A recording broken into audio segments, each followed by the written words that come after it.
Soy Nicolás Olea, catedrático de Radiología de la Universidad de Granada y coordinador de investigación del Hospital Clínico San Cecilio.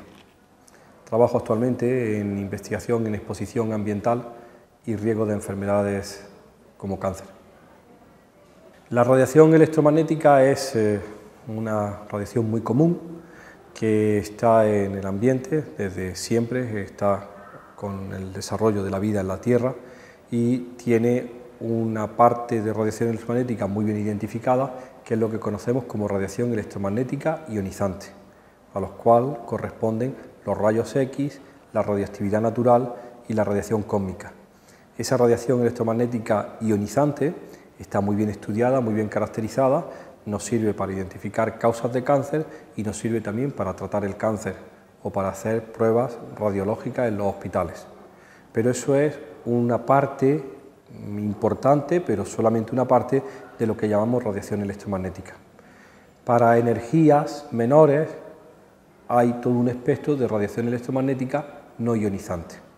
La más interesante, la más clara y la más evidente de todas las radiaciones electromagnéticas no ionizantes es la luz visible, que nos ayuda a ver, a identificar el espacio donde estamos, y tenemos los ojos para distinguir, reconocer la radiación electromagnética ionizante, no ionizante, pero de nuevo es otra parte mínima del resto.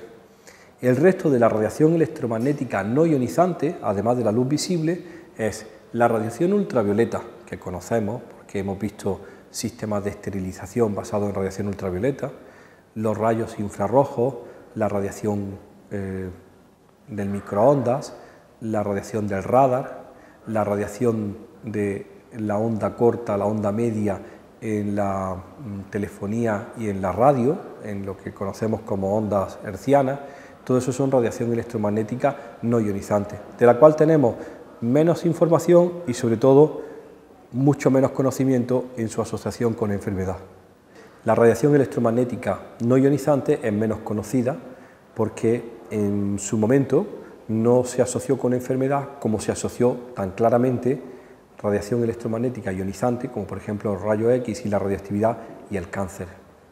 La radiación que tanto preocupa actualmente, por ver cuál es su efecto en salud, que es radiación electromagnética no ionizante, ligada a la telefonía, a los wifi, a los sistemas de uso habitual electrónicos, pues son muy pocos conocidos. Los efectos son poco conocidos y hay pocas series de seguimiento.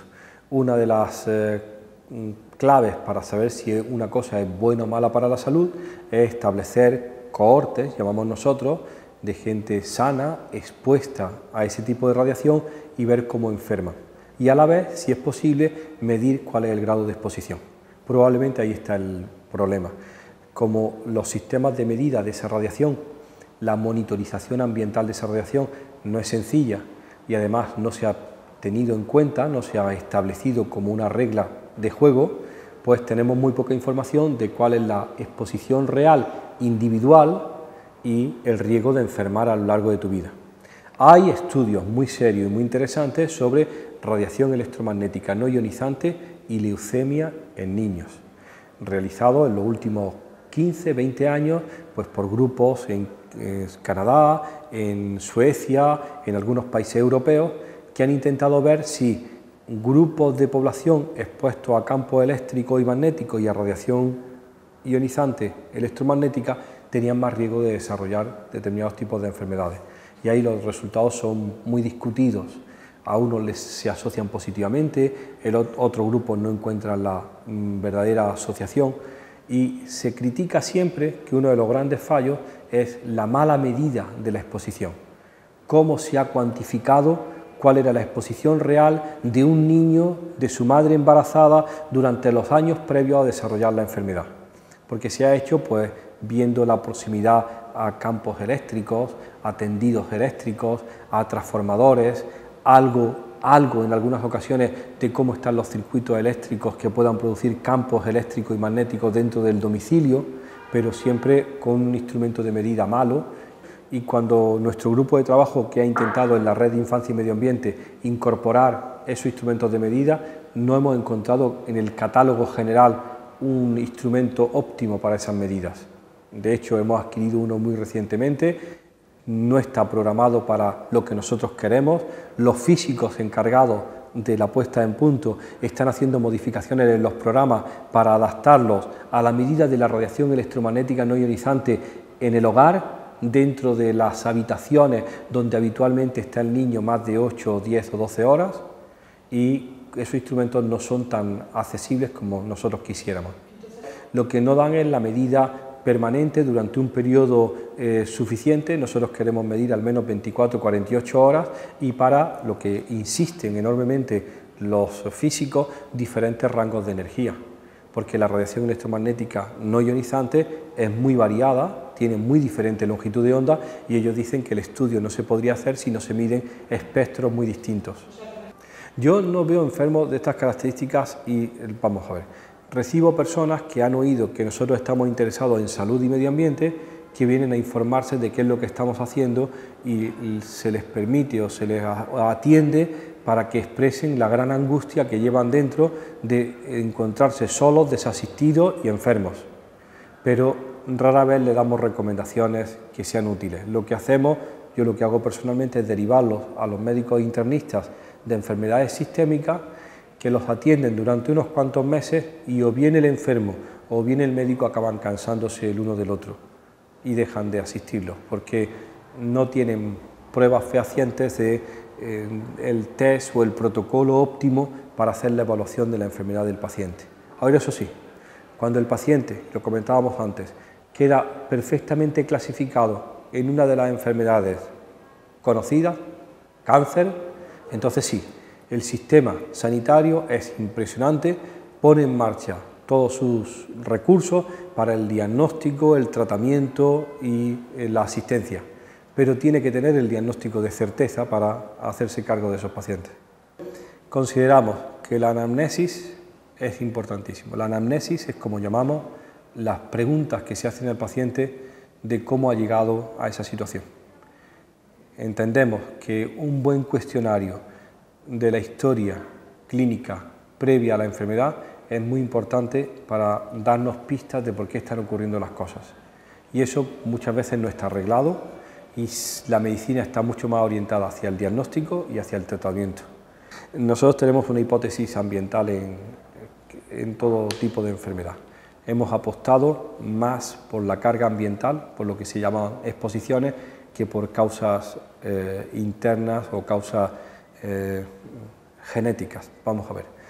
Nos interesa más identificar causas ambientales para actuar preventivamente que identificar susceptibilidades particulares. Hay una tendencia enorme en identificar a aquellos individuos que parecen ser más débiles o más propensos para actuar disminuyendo las exposiciones en esos individuos.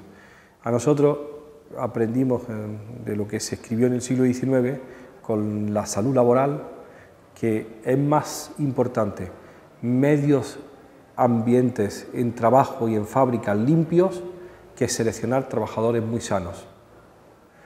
La idea de hacer solo trabajadores muy sanos y muy resistentes para un medio laboral sucio ya se superó en el siglo XIX y en el siglo XX, y ha sido una conquista social. Y seas débil o seas fuerte, tu medio ambiente laboral es limpio. ¿De acuerdo? Pues entonces identificamos lo mismo para la sociedad y para cualquiera uno de los individuos. Seas genéticamente predispuesto o muy fuerte genéticamente, lo que nos interesa es un medio ambiente limpio. En esa situación lo que queremos es se reducen las exposiciones a los mínimos aceptables, porque todos estamos a riesgo, unos más a riesgo que otros, pero todos estamos a riesgo. Nosotros apostamos por los riesgos químicos, puesto que tenemos instrumentos de medida, esa es la realidad. Para radiación electromagnética no ionizante no tenemos ni buenos sistemas de medida ni buenas medidas de exposición. No tenemos ni siquiera buenos marcadores internos de daño o de exposición. Pues entonces estamos en mantillas y no podemos ser tan estrictos porque no tenemos esa medida. Si no tienes la información necesaria, tendrías que sospechar que es negativa esa información. Nosotros nos manejamos siempre en un mundo con los pies en la tierra, en donde lo que se hace está publicado en revistas científicas revisadas por compañeros. en todo el mundo. Y consideramos que los informes, los reports, los estudios, los dossiers están en la mesa de los políticos. Nosotros no nos comunicamos con dossiers, nos comunicamos, como hemos mostrado esta mañana, publicando y haciendo público al resto del mundo científico nuestros resultados y sometiéndonos continuamente a sus críticas y a desacreditarnos si ven que somos unos mentirosos. Esas son las reglas del juego. Entonces, para nosotros, para muchos de nosotros, no existe ciencia fuera de ese sistema. Si lo que dicen que se está publicando ya está hecho, yo lo buscaría en PubMed, que es donde buscamos esas publicaciones, y utilizaría eso para revisar. Hemos hecho una revisión muy reciente, publicada con datos de otros, sobre leucemia y niños. Y entonces hemos visto y hemos puntualizado que queda mucho por hacer y que no es descartable la inducción de cáncer por campos eléctricos y magnéticos, y que hace falta hacer series mejores y donde hay mayor fracaso es la medida, en la estimación de la exposición de los niños. Y esa es la ciencia real. Los médicos clínicos tenemos por narices que incorporar un discurso de prevención, de cambio de hábitos. Imagínense que nosotros damos una recomendación sencilla limitando el consumo de determinado producto porque lo tenemos bajo sospecha. En el hipotético caso de que estuviéramos equivocados, el único daño habría sido que alguien deja de ganar un dinerillo. Y si estamos en lo cierto, pues probablemente se beneficiaría la salud de muchos. Nunca lo sabremos. Pero esas recomendaciones las hacemos a nivel individual. Mi grupo de trabajo, fortalecido en las publicaciones científicas que se van llevando a cabo, hace recomendaciones que la Administración tendría que asumir como propias. Y la Administración duda, lo plantea, lo relativiza, lo pone en su lista de recomendaciones, lo pone en el nivel que ellos creen que corresponde para en ese momento dar esa información y al final se diluye en mentes más preclaras y más inteligentes que conocen la realidad de forma más global, dicen ellos. ¿Me explico? Discutíamos con la Administración de muy buenas palabras que su jerarquía de comunicación de riesgos pues probablemente no coincide con la nuestra. A nosotros siempre eso nos inquieta mucho y nos produce un enorme desasosiego y una intranquilidad. Como tenemos libertad de cátedra, que se llama así, por eso uno es catedrático y puede hablar y comentar, pues le comenta a la gente que está interesada los resultados y trata de venderlos de una manera sencilla, clara, no alarmista, pero siempre informativa. Y la Administración pues va más lento y uno se satisface enormemente cuando Europa, alguien o en Europa o en la Administración Europea alguien toma decisiones mucho más valientes y las comunica como imposiciones al resto de los países. En las premisas que votó el Parlamento Europeo sobre la aplicación del principio de precaución, que debía ser la luz que iluminara cualquier decisión, la del desarrollo del principio de precaución lleva el actuar con cautela, que la prueba de la demostración de la inocuidad recaiga sobre el que propone, no la demostración del daño sobre el que la sufre, sino la inocuidad sobre el que la propone, es decir, la prueba de la carga se revierte, la búsqueda de alternativas. Si algo se presenta como algo fantástico, uno siempre podría decir, y no hay una alternativa tan fantástica porque si me da alternativa a lo mejor puedo elegir. Y la última, que es clave para el principio de precaución, es que la gente, nosotros, todos, debemos participar en qué es lo que queremos. Y tenemos que conocer cuáles son las opciones para elegir una opción a otra. El principio de decisión debe ser democrático, no basado en sistemas de decisión política, sino democrático. Eso exige que la gente conozca, exige las asociaciones como estas, la participación en foros, el no...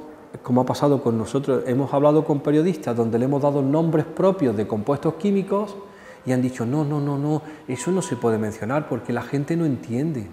¿Cómo vas a decir bisfenol A? Eso se le pone muy cuesta arriba. Y yo le digo, pero si se sabe la alineación del Barça, ¿por qué no? ¿Por qué no van a aprender el nombre de bisfenol A? Si saben listas de nombres de extranjeros que juegan en el fútbol español, ¿por qué no van a aprender nombres de químicos para poderlos identificar en una etiqueta? Pues la clave está en que si se van comunicando, la gente empezará a ponerle pegas, o como alguien decía el otro día, a limitarse en compras de determinados productos o buscar alternativas. El problema de todo es que los medios de comunicación, los oficiales y los de masa, los de la mayoría, pues son unos medios de comunicación muy pobres. Yo no sé cuánta gente lee el periódico, espero que cada vez menos, ¿no? Pero el periódico todavía está muy limitado, pero por lo menos contiene algo. Pero el gran medio de comunicación, que es la televisión, es una caja absolutamente estúpida, ¿no? Es reiterativa y en temas banales, completamente banales. Y entonces uno tiene que apuntarse en grupos y ir a películas, a cadenas o a situaciones donde le van dando información. Yo voy con mucha frecuencia de telonero a congresos de medioambientalistas y de agricultura ecológica. Me invitan, cuento lo que nosotros hacemos, trato de explicarlo y es en un foro de iniciados, los llamo los iniciados. Están allí porque ya tienen conciencia. Y lo único que sirve mi discurso es para decir, ves, como teníamos razón, esto es una mierda. Entonces me despiden, me dan un café, yo me voy y ellos discuten durante 2 días más alternativas para salir del fango. Yo no sé cuáles son, porque nunca les doy alternativas. Ni soy agricultor, ni soy ingeniero, ni soy médico. Y lo único que denuncio es que esto está jodido. Entonces la alternativa la tendrán que dar gente técnica. 35 años trabajando en el mismo tema y tengo muchas más dudas que respuestas. ¿Cómo es posible que un técnico, ingeniero, me venga a dar explicaciones de cuál es el riesgo para la salud? Eso me pasa continuamente con telefonía, con radiación electromagnética, con radiación no ionizante. Todos los informes y todo lo que leo está firmado por ingenieros, por técnicos de grandes compañías. Digo, ¿dónde están los clínicos? ¿Dónde están mis amigos los epidemiólogos y los clínicos de a pie? ¿Dónde están los médicos? ¿Dónde está la información que es la forma habitual en donde yo me he instruido para ver cuál es el riesgo de la radiación electromagnética ionizante o de los compuestos químicos? Ausentes. Y bueno, mientras que la información venga de alguien que no se ha preparado para esto, pues diré, no, tú no eres la persona que me lo tiene que decir. Y eso me ha pasado de forma sistemática. Recuerdo conversaciones y discusiones en Bruselas cuando iba representando al gobierno español hasta que ya me cansé porque aquello no tenía sentido, en donde el que fehacientemente y con toda la gravedad defendía algo era un recién llegado. Se había incorporado a esa compañía para defender su producto después de haber estado 30 años dirigiendo una compañía aérea. Y defendía los argumentos como si le fuera la vida en aquello de la inocuidad de determinado compuesto, cuando en realidad no tenía ninguna experiencia en el tema. Pero era el con el que yo tenía que teóricamente, le voy a decir malamente, poner en escena y representar para la autoridad política el foro de discusión. Hasta que yo lo miré y decía, no, tío, o tú me mandas a quien ha hecho ese tipo de análisis, o yo no discuto contigo que el año pasado vendías coches. ¿Cuál es la gravedad del problema? Porque esto, te lo digo a ti y se lo digo a todos, no es un sistema, no es un juego de democracia, de votos a favor y voto en contra. Mientras que haya una sola opinión de un solo experto que diga que es un riesgo, tú tienes que demostrarme que estoy equivocado. No se trata de 30 a favor y 70 en contra. Mientras que uno solo no esté convencido, tú me tienes que convencer y mostrarle a la sociedad que yo represento, porque me está pagando, que es inocuo. Nada, gracias a vosotros, que aguantes.